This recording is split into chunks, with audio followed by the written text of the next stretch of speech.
Thomas Gilman, Olympic bronze medalist. You were absolutely on fire the entire tournament. I know the first match didn't go quite how you had planned, but you look like you're clearly one of the best in the world. There goes Kyle Snyder.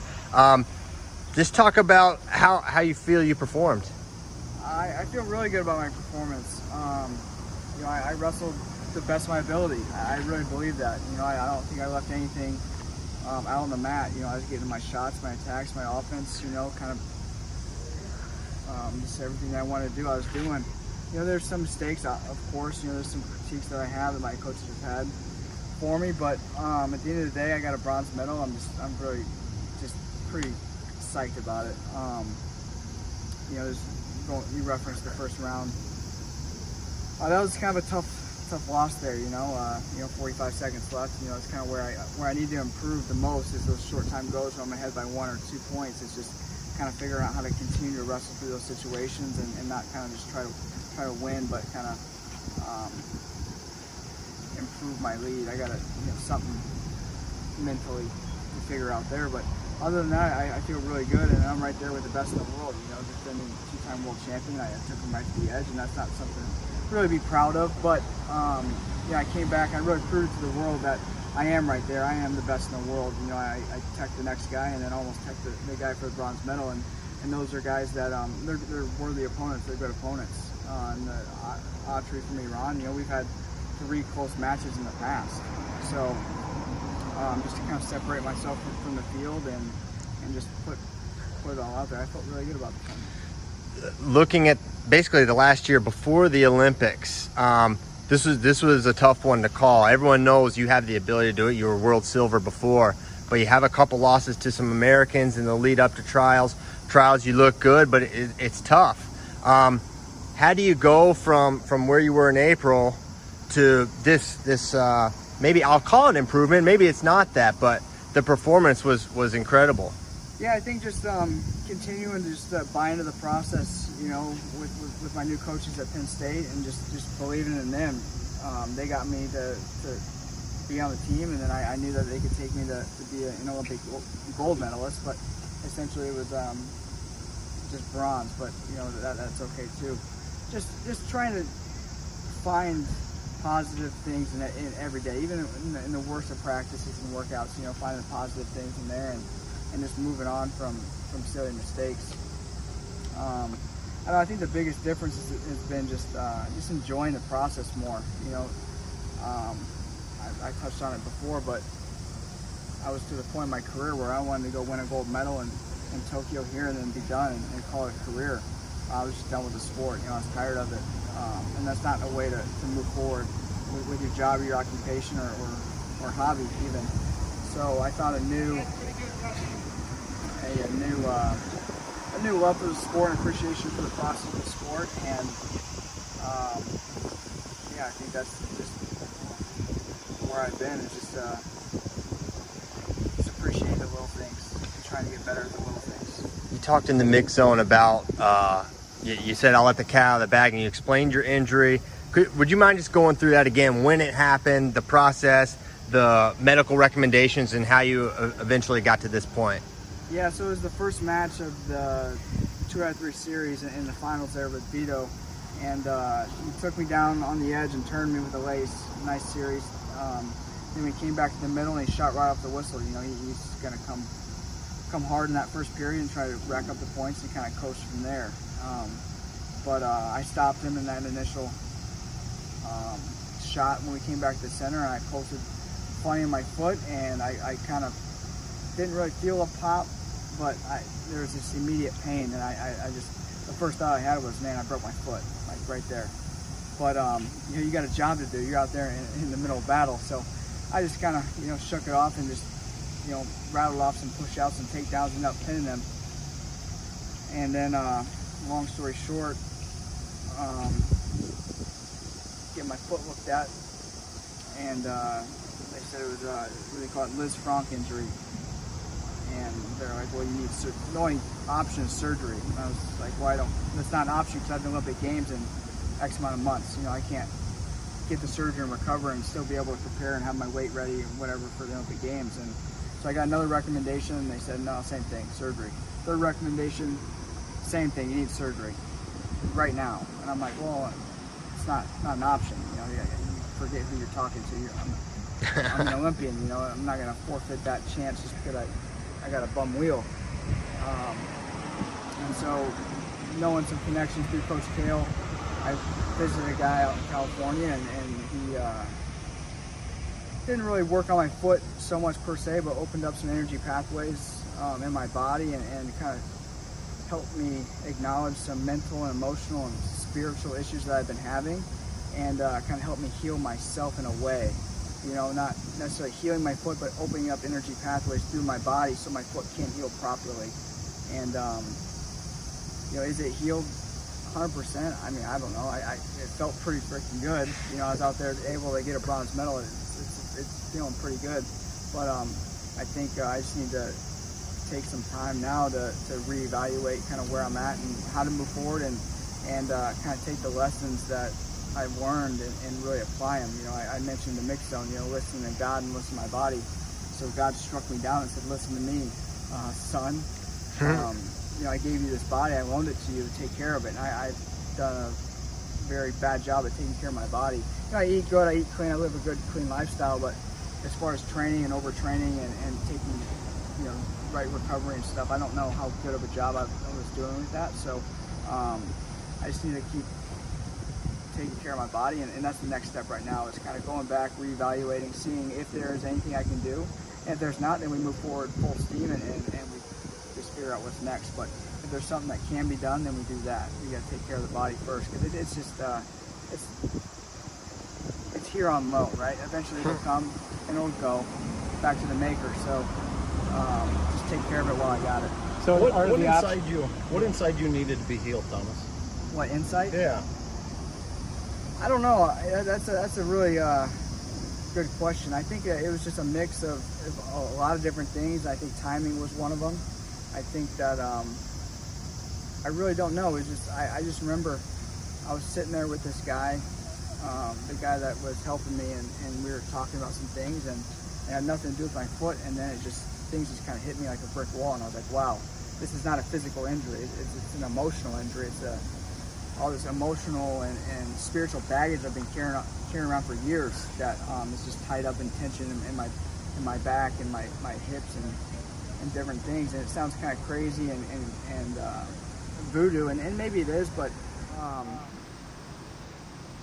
really don't know. It just kind of, it's just kind of a spiritual experience, and all of a sudden, you know, God just spoke to me and said, hey, this is where you need to be, and this is I don't know where I'm going with that, but it was just it was a spiritual experience, you know, and it was yeah, I don't really know. It just happened. Getting back to the decision on your foot, I wanted to ask, like, are the choices at this point, like, if you're gonna do something, if you're gonna do something, I mean, does that mean, like, do it now and there's no world championships, or, like, is delaying it a couple months, 3 months after the world? I mean, I think that I think the answer you guys are looking for is, are you going to the worlds or not? And I don't have an answer for that. Okay. I just don't. You know, I mean, let me enjoy my bronze medal for a little bit. That's the answer I have for that. As far as the injury goes, it might be too far gone. It might be calcified to the point where it's just as good as it's going to get, and I'm going to live with arthritis and blah blah blah, you know, which I'm already going to have in every other joint in my body anyways. You know, they try to scare me saying, oh, you're going to have arthritis when you're 30. I'm like, well, I already probably have arthritis in certain, in my fingers, because they've been broken so many times, you know. But you know, I think in a roundabout way, you're trying to get me to say, are you going to compete at the Worlds? I don't know. I mean, just let me enjoy this. I got a bronze medal. I need to go home and spend some time with my wife and then reevaluate that. Would I love to go to Oslo? Of course. I'm a warrior. I want to stay on the road. I want to just go keep going. I want to get that Russian guy back, you know, because I'm right there. I talked about moving up to 61, but I think we got business to do at 57. And yeah, I'm just going to enjoy this for a minute. Yeah. You know, It's no problem. Speaking of Boogie, talk through, and forgive me because I wasn't in the mix zone, you probably spoke about this, but I'm curious, just as you think back to that position, you know, you're kind of in a whizzer off the side of him and, like, had the clamps on him. I'm sure thought, obviously you could make it to the end of that match. When you now are replaying that, tell us like what did you feel as he was coming up, and like as you think back to, you know, all of us have the coulda, woulda, shouldas. What's going through your mind now a day and a half later about that position? Move your feet. That's about the only thing. I have a tendency to stand out in front of guys and not really move my feet when I'm ahead, just kind of like bracing up and holding guys off. So the only thought that really went through my mind at that time was you should have moved your goddamn feet. And that's still the thought I had, because we shouldn't have ended up there in the first place. Yeah. You know, just circling, backing away. You know, there's no shame in backing up just a little bit. You know, at the end of the day, it's all about winning. You know, it's about how you win, but it's also about getting the job done. And I didn't quite get the job done there, so the only thought I have now is just move your dang feet. But at the time, I was just saying, I just squeezed the heck out of him. You know, maybe I should have been thinking a little bit more. Maybe looking back, I probably could have maybe come up to my feet, maybe kind of push him away instead of squeezing him, push him away and get up to my feet and kind of play that game, because I'm pretty good with my balance and trying to stay in balance there and maybe create a different scramble instead of just squeezing and tie myself to that boat. Yeah.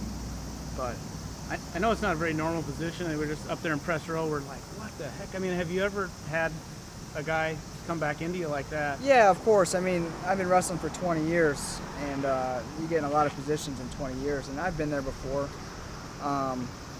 but never when it mattered that much. It's a tough position. You know, he was in a very good position, and he put himself there. It wasn't by accident. You know, he created the scramble and a flurry, and he ended up there, and good for him. You know, it was my job to stay out of there. So I've been there before. It's just he was good. He was good there. He just wanted it maybe a little bit more than I did. Who knows? I don't know. Your beard and haircut were definitely better than his. No doubt about it. Yeah, I still got my mustache, so that's good. I like it. You're known for your pace and how you wear guys out. And you kind of alluded to like closing out matches. Is it sort of hard to reconcile those two? It's like, man, no one should be able to. Very few can hang with you. Like these sort of, I don't know, hiccups late, and maybe the Goyev match doesn't really get filed under there or not. I don't know, but how do you process moving forward there and progressing? I think that's the difference between bronze and gold right there. Is how you close out matches. You know, whether that's, you know, like David Taylor. I mean, that's a perfect example. You know, let's use a positive example from an American instead of this Goyev guy that beat me. Yeah. He's a champion. He's a warrior. Why? Because there was 1 minute left and he had to go score, and he got the score. On the other side of that, for me, if the guy's coming at me with a minute left, I got to figure out how to move my feet and maybe go. For me, maybe it's going to get another score. Maybe put myself in a position to put him on his heels. So I think that's the difference between me being an Olympic bronze medalist and me being an Olympic gold medalist and me being a world champion or a world silver medalist is figuring out how to win, just how to win when it matters the most in a short amount of time with 1 minute left, 45 seconds left. I think it was like 47 seconds, 46.5 or something. So how to really just solidify yourself at the very end. Thinking about your evolution as a wrestler, you know, finishing had given you some problems before. You can get the legs against absolutely everyone. Finishing can sometimes be the final piece of the puzzle for you. You finished incredibly. You finished well against Goyev. You were finishing against both your opponents yesterday. How are you able to crack that? How are you able to figure that out? Is that technical? Is it stuff you already knew that you just applied?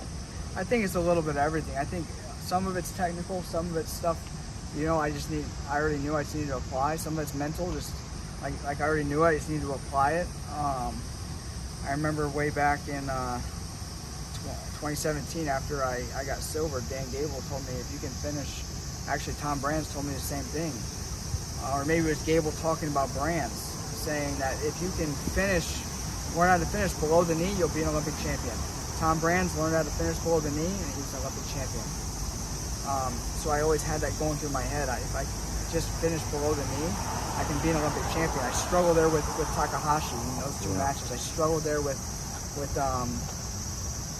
Fix in our matches. You know, even the last one in Italy, I kind of struggled, but I kind of figured out how to get him against the joint there a little bit. But I think being at Penn State, you know, I'm learning a few more tricks, a little more technique. Not that it's better or whatever, it's just different, you know, and I'm just learning to just kind of relax and not squeeze the legs so dang hard, just like kind of flow with it and just relax and pursue it with my hips more. And it's just kind of been an evolution of just like putting myself in there every single day. You know, me and Jordan Conway, you know, shout out to him, you know, we were in those positions every single freaking day, whether we were practicing together or I grabbed him after practice. I was like, I need to get below your knee, I need you to scramble, I need to get my head on the outside, I need you to cut the corner. I mean, ask anybody, we worked there every single day. And I think it's just a matter of just relaxing and having confidence in there and just not freezing up, you know. I was good there, I was confident there, I just needed to do the job, you know. So that's what I did in those matches was I was in there so much, I just, you know, autopilot kind of took over. I didn't think about it. I was like, I've been here 1,000 times, I just take over, let my body take over. So it was a little bit of mental, a little bit of physical, but just time really is what it came down to.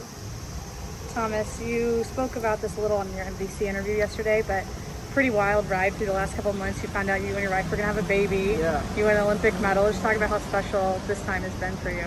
It's been crazy. Like, it's just super emotional and humbling, really. You know, first off, you know, I make the Olympic team, and soon after that I realized that my wife's pregnant. And, you know, then, you know, all at the same time I got a career-ending injury by all means and purposes, and everyone's telling me I can't do this, and can't do that.